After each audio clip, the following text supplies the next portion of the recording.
Hello guys, आज की video में मैं आप लोगों को अपनी तोरी की बेल के ऊपर से तोरियां उतार के उनको छीलने का तरीका बताऊंगी। आप भी सोच रहे होंगे कि ये कैसी वीडियो है। ये तरीका तो हर किसी को आता होगा, लेकिन ये पसली तोरी है जिसको छीलने का तरीका बहुत से लोगों को नहीं आता। तो ये मेरे किचन गार्डन की ये देखिए जो पहली सब्ज़ी है जो मैंने आज हार्वेस्ट की है। तो सबसे पहले जितनी भी तोरियां यहाँ पे तैयार हैं उनको उतार लेंगे। इसके बाद मैं आपको दिखाऊंगी कि आपने इसको बहुत ही इजीली और नफासत के साथ, सफाई के साथ कैसे छीलना है।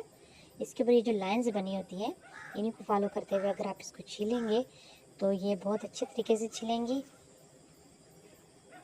तो ये देखिए, ये एक और जो है वो पसली तोरी है जो कि साइज़ में काफ़ी बड़ी हो चुकी है।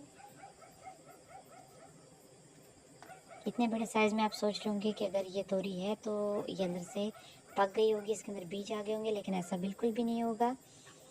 इनका सिर्फ साइज़ बड़ा है।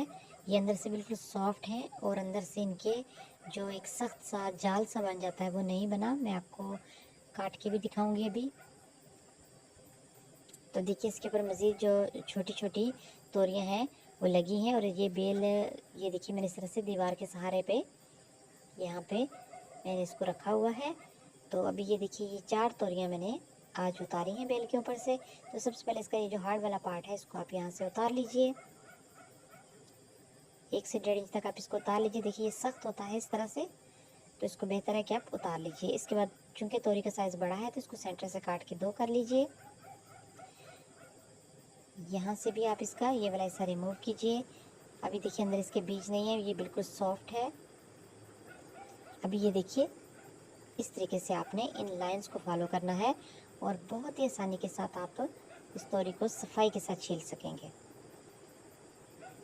अगर आप ऐसा ना करें और ऐसे ही रैंडमली इनको छीलें, जैसे कि हम आम सब्जियों को, खीरे वगैरह को, या सादा जो तोरी होती है उसको छीलते हैं, उसको छीलना मुश्किल होता है। काफ़ी सारी जो तोरी के अंदर का हिस्सा होता है वो छिलके के साथ ही ज़ाया हो जाता है। तो यहाँ देखिए इस तरीके से कितने अच्छे तरीके से जो है वो तोरी के छिलके उतरे हैं।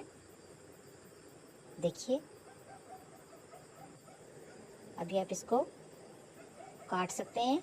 आप अपने पसंद के हिसाब से इसको काटिए, लेकिन मैं इसको हमेशा इसी तरह से गोल कतलों की शक्ल में ही काटती हूँ।